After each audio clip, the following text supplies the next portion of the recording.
ഒരു കാലത്ത് സമൂഹ മാധ്യമങ്ങളിൽ ഉൾപ്പെടെ തരംഗമായ ഒരു സ്ത്രീ ഉണ്ടായിരുന്നു, യുവതി. കൃഷ്ണന്റെ ചിത്രങ്ങൾ വരച്ചാണ് ഗുരുവായൂരിന്റെ മുന്നിൽ കാണിക്ക വെക്കുകയാണ്.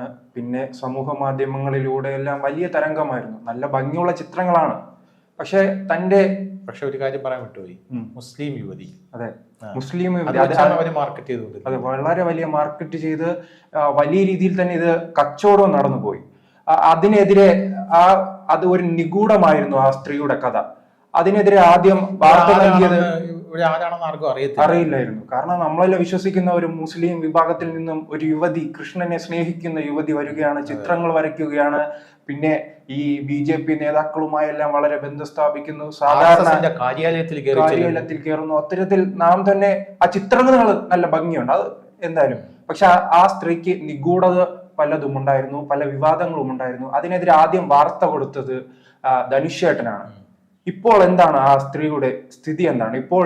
അതോടൊപ്പം തന്നെ ആ സമയത്ത് ധനുഷേട്ടൻ വാർത്ത നൽകിയപ്പോൾ അവർക്കെതിരായി ധനുഷേട്ടനെതിരായും അവർക്ക് അനുകൂലമായും ഒരു സംസാരിക്കുന്ന സാഹചര്യം ഉണ്ടായിരുന്നു. അത് BJP നേതാവിന്റെ ഭാഗത്ത് നിന്നാണ് അങ്ങനെ ഒരു സംഭവം ഉണ്ടായത്. അത് ആരായിരുന്നു? സംസാരിക്കുന്ന സാഹചര്യമല്ല, പുള്ളി എന്നെ വിളിച്ചിരുന്നു. ആ പുള്ളിക്കാരൻ ഇന്ന് കോൺഗ്രസിലേക്ക് പോയിട്ടുണ്ട്. നമുക്ക് ആ പുള്ളിക്കാരനിലേക്ക് വരാം. അതായത് ഈ മുസ്ലിം യുവതി ഉണ്ടല്ലോ, ഈ കൃഷ്ണന്റെ ചിത്രങ്ങൾ വരയ്ക്കുന്ന മുസ്ലിം യുവതി സുരേഷ് ഗോപിയായിട്ട് വളരെയധികം ബന്ധമുണ്ട്. പലരുമായിട്ടും ബന്ധങ്ങൾ. നരേന്ദ്രമോദി ആ ചിത്രം സുരേഷ് ഗോപി വഴി സമ്മാനിക്കുന്നത് നരേന്ദ്രമോദി എടുത്ത് പോസ്റ്റ് ചെയ്തിരുന്നു അദ്ദേഹത്തിന്റെ ഇതിൽ. കാരണം ഞാനൊരു മുസ്ലിം ആയതുകൊണ്ട് ഞാൻ കൃഷ്ണനെ സ്വീകരിക്കുന്നു, വരയ്ക്കുന്നു, അതുകൊണ്ട് എൻ്റെ മതത്തിലുള്ള ആൾക്കാർ ആട്ടിപ്പായിക്കുന്നു എന്നുള്ളതായിരുന്നു വരെ മാർക്കറ്റിംഗ് തന്ത്രം എന്ന് പറയുന്നത്. നമ്മൾ നിരന്തരം അവർക്ക് വാർത്ത കൊടുത്തുകൊണ്ടേയിരുന്നു. നിരന്തരം ഞാൻ വാർത്ത കൊടുത്തുകൊണ്ടേയിരുന്നു. ആ കൃത്യമായിട്ടുള്ള കോടതി വിധികൾ വെച്ച് വാർത്ത കൊടുത്തുകൊണ്ടേയിരുന്നു. ആ യുവതിയുടെ പ്രധാനപ്പെട്ട ജോലി എന്ന് പറയുന്നത് എന്താണ്, അവർക്കെതിരെ ഒരുപാട് കേസുകളുണ്ട്. വ്യാജ പീഡന പരാതികൾ ബാക്കിയുള്ളവർക്കെതിരെ കൊടുക്കുക എന്നുള്ളതാണ്. അങ്ങനെ കേസുകളുണ്ട്. അത്തരത്തിലുള്ള കേസുകൾ കോടതിയിൽ എത്തിയിട്ടുണ്ട്. കോടതി ആ സമയത്ത് കോടതിയുടെ നിരീക്ഷണം, ജഡ്ജ്മെന്റ്, അതിൽ ആ ഉത്തരവിൽ കൃത്യമായി പറയുന്നുണ്ട് ഇവരൊരു വിശ്വസിക്കാൻ കൊള്ളാത്ത സ്ത്രീയാണെന്ന് പറയുന്നുണ്ട്. ഞാൻ അങ്ങനെ വാർത്ത കൊടുത്തിട്ടുണ്ട്. അപ്പോൾ ഞാൻ ഫസ്റ്റ് വാർത്ത കൊടുത്തു. ശ്രീതന്നില്ല മീഡിയ മലയാളത്തിൽ. അപ്പോൾ ഞാനത് ഫസ്റ്റ് വാർത്ത കൊടുത്തപ്പോൾ നമുക്കറിയാമല്ലോ, കാരണം ഈ നിയമപരമായിട്ട് നമ്മൾ വാർത്തകൾ കൊടുക്കുമ്പോൾ ഒരുപാട് പ്രശ്നങ്ങൾ നമ്മൾ നോക്കണം. കാരണം ഇപ്പോൾ തന്നെ നമ്മൾ മുസ്ലിം യുവതി കൃഷ്ണന്റെ ചിത്രം വരയ്ക്കുന്ന എന്ന പേരാണ് പറയുന്നത്. പല ആൾക്കാർക്കും തോന്നുന്നു എന്തുകൊണ്ടാണ് യുവതിയുടെ പേര് പറയാത്തതെന്ന്. ആ യുവതി ഇപ്പോഴും കൊടുത്ത ഒരു ബലാത്സംഗ കേസ് ഇപ്പോഴും എന്താണ് കോടതിയിൽ പരിഗണനയിലുണ്ട്. അപ്പൊ അങ്ങനെയുള്ളൊരു സാഹചര്യത്തിൽ അവരുടെ പേര് നമുക്ക് പറയാൻ പറ്റില്ല. കാരണം നമ്മുടെ നിയമപരമായിട്ട് അവർ ഇരയാണ്, അതുകൊണ്ട് അവരുടെ പേര് പറയാൻ പറ്റില്ല എന്നുള്ളതാണ്. അറിയാലോ, ഇപ്പോൾ സോളാർ പീഡന കേസിൽ ഒരു സോളാർ നായിക എന്നൊക്കെ CPM-കാരെ അന്ന് വിളിച്ച് കളിയാക്കിയ ഒരു സ്ത്രീയുണ്ട്. ആ സ്ത്രീയുടെ ഒരു പോൺ ക്ലിപ്പ് പുറത്തു വന്നിരുന്നു. പോൺ ക്ലിപ്പ് പുറത്തു വന്ന ശേഷം ആ സ്ത്രീയുടെ പേര് എല്ലാവർക്കും അറിയാമെങ്കിലും പറയാറില്ല. ആ സ്ത്രീയുടെ പേര് പറയാറില്ല എന്ന് മാത്രമല്ല, ഇര എന്നാണ് പറയുന്നത്. അവരുടെ പേര് പറയാൻ പാടില്ല. കാരണം ഉമ്മൻചാണ്ടി അവരെ പീഡിപ്പിച്ചു എന്ന് പറഞ്ഞൊരു കേസ് അവർ കൊടുത്തിട്ടുണ്ട്.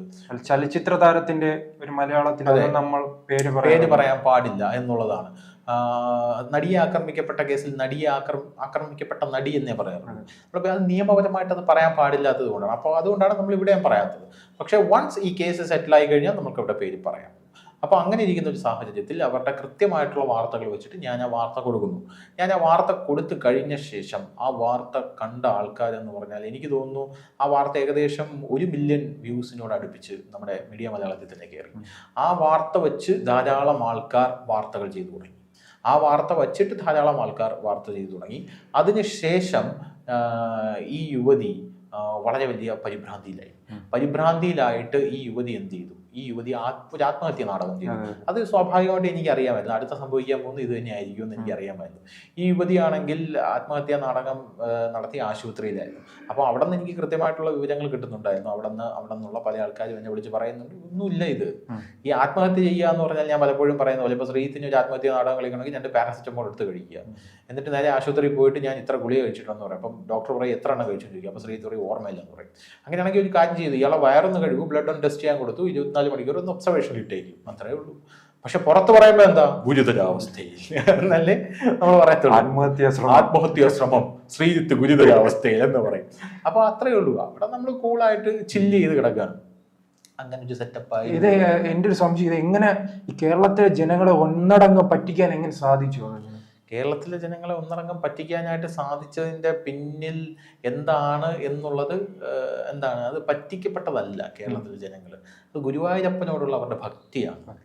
ഗുരുവായൂരപ്പനെ വെച്ച് ചൂഷണം ചെയ്തതാണ്. ഗുരുവായൂരപ്പന്റെ ചിത്രം വരയ്ക്കുന്ന ഒരു യുവതി എന്ന് പറയുമ്പോൾ ഉണ്ടല്ലോ, ഇപ്പൊ നമ്മുടെ അവരെ ധൈര്യം സമ്മതിക്കണം. അതിനുശേഷം ഇടക്കാലത്ത് അവിടെ ഒരു ഭക്തയെ ഭീഷണിപ്പെടുത്തുന്നു. പിന്നെ അവിടെ നിന്ന് മുട്ട കലർന്ന കേക്ക് മുറിക്കുന്ന വീഡിയോ പുറത്തു വന്നു.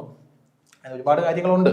അപ്പോൾ അങ്ങനെ ഇരിക്കുമ്പോൾ അന്ന് രാത്രി അവർ ആത്മഹത്യാ നാടകം കളിച്ച അന്ന് രാത്രി എനിക്ക് തോന്നുന്നു എപ്പോഴാണെന്ന് വാട്സപ്പ് കോള്, ഈ പുള്ളിക്കാരൻ വാട്സപ്പ് കോളെ വിളിക്കാറുള്ളൂ. ഈ BJP നേതാവ് വാട്സപ്പ് കോളെ വിളിക്കാറുള്ളൂ. കോൺഗ്രസ് നേതാവ് ഇപ്പൊ കോൺഗ്രസ് നേതാവ് ഇന്ന് കോൺഗ്രസിലോട്ട് ചാടിയിട്ടുണ്ട്. പാലക്കാട് മറ്റേ കൺവെൻഷനിൽ കസേര കൊടുത്തില്ല എന്ന് പറഞ്ഞുകൊണ്ട് രാത്രി എന്നെ വിളിക്കുന്നു.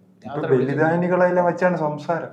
അതെ, ബലിദാനികളുടെ ചോരയിൽ ചവിട്ടി നിന്ന് ആ ചോര എന്താണ് പാർട്ടി അവഗണിച്ചു എന്ന് പറഞ്ഞാൽ അപ്പുറത്ത് ചാടിയ ആൾക്ക് ബലിദാനികളെ കുറിച്ച് സംസാരിക്കാൻ എന്ത് അവകാശം എന്നുള്ളതൊക്കെ രണ്ടാമത്തെ കാര്യം. അപ്പൊ ഈ പുള്ളിക്കാരൻ രാത്രി വിളിക്കും. ഈ പുള്ളിക്കാരൻ രാത്രി വിളിച്ചിട്ട് ഒരു ഭീഷണിയുടെ സ്വരം, ഷുഗർ കോട്ടിങ് ഭീഷണി. അദ്ദേഹം പറയുന്നു ആ പുള്ളിക്കാരി ആശുപത്രിയിലാണ്. ഞാൻ പറഞ്ഞു അതിന് അല്ല, അവര് ഗുരുതരാവസ്ഥയിലാണ്. ഞാൻ പറഞ്ഞു ഞാൻ അന്വേഷിച്ചല്ലോ, ഒന്നും പ്രശ്നമൊന്നുമില്ലെന്നാണ് കേൾക്കുന്നത്. പുള്ളിക്കാരൻ അല്ല ഗുരുതരാവസ്ഥയിലാണ്, അപ്പോൾ അങ്ങനെ ചെയ്യാൻ പാടില്ലായിരുന്നു. ഞാൻ പറഞ്ഞു എന്താ പ്രശ്നം? ഞാൻ കൃത്യമായിട്ടുള്ള കോടതിയുടെ റിപ്പോർട്ടുകളൊക്കെ വെച്ചിട്ടാണല്ലോ കൊടുത്തത്, അതിനെന്താ പ്രശ്നമെന്ന് ഞാൻ ചോദിച്ചു. അപ്പോൾ പറഞ്ഞു അല്ല, ഞാൻ യുവതിയുടെ പേരും പറഞ്ഞിട്ടില്ല എന്ന് ഞാനും പറഞ്ഞു. കാരണം അത് നിയമപരമായിട്ടുള്ള എല്ലാ കാര്യങ്ങളും നമ്മൾ നോക്കിയിട്ടാണ് കൊടുത്തത്. അപ്പോൾ പുള്ളി ഉടനെ ഒരു ചെറിയൊരു സ്വരത്തിൽ ഇങ്ങനെ പറഞ്ഞു, യുവതിയുടെ പേര് പറഞ്ഞിട്ടില്ല എന്ന് പറഞ്ഞ് നിങ്ങൾ ആ യുവതിയാണ് ഉദ്ദേശിച്ചതെന്ന് പറഞ്ഞാൽ നിങ്ങൾക്ക് അത് കേസെടുക്കാം എൻ്റെ അടുത്ത് ഒരു ചെറിയൊരു ഇത്. അപ്പം ഞാൻ പറഞ്ഞു ഞാൻ കൃത്യമായിട്ടുള്ള നിയമോപദേശം എടുത്തില്ല. നമുക്കൊരു വക്കീലുണ്ട്, എല്ലാം എടുത്തില്ല നിയമോപദേശം. ആ നിയമോപദേശമൊക്കെ എടുത്തിട്ടാണ് നമ്മൾ എന്ത് ചെയ്തത്, വാർത്ത കൊടുത്തത്. ആ വാർത്ത കൊടുത്തത്. അപ്പൊ നിയമോപദേശം എടുത്തിട്ട് ആ വാർത്ത കൊടുത്തതിൽ എന്താണ് പ്രശ്നം എന്ന് ഞാൻ ചോദിച്ചു. പിന്നെ പുള്ളിക്ക് മനസ്സിലായി അവൻ നിയമോപദേശമൊക്കെ എടുത്തിട്ടാണെന്ന് മനസ്സിലായിട്ട് പിന്നെ പുള്ളിയുടെ സ്വരം ഒന്ന് താഴ്ന്നു. ധനുഷ, നിങ്ങൾ ഹിന്ദുക്കൾ എന്താണ് ഒരു നല്ല രീതിയിൽ ഒന്ന് ഐക്യപ്പെടുക. അപ്പുറത്ത് നിന്നും ഒരാൾ ഇപ്പുറത്തേക്ക് നമ്മുടെ ധർമ്മം ഇഷ്ടപ്പെട്ട് വരുമ്പോൾ നിങ്ങൾ ഇങ്ങനെ കാണിക്കരുത്. നിങ്ങൾ കുറച്ച് ഉത്തരവാദിത്വമൊക്കെ വേണ്ടത്. പക്ഷേ ഞാൻ പറഞ്ഞു ആ സമയത്ത് കൃത്യമായിട്ടുള്ള റിപ്പോർട്ടുകളുണ്ട്, കോടതിയാണ് പറഞ്ഞിരിക്കുന്നത് ഇവർക്ക് വിശ്വാസ്യതയില്ലാന്ന്. അപ്പോൾ ഞാൻ ആ കോടതിയുടെ വാക്കുകൾ ഉദ്ധരിച്ചുകൊണ്ടാണ് ഞാൻ ഈ കാര്യങ്ങൾ പറഞ്ഞിരിക്കുന്നത്. അങ്ങനെയല്ല ധനുഷേ, അത് നിങ്ങൾ അത് മനസ്സിലാക്കണം.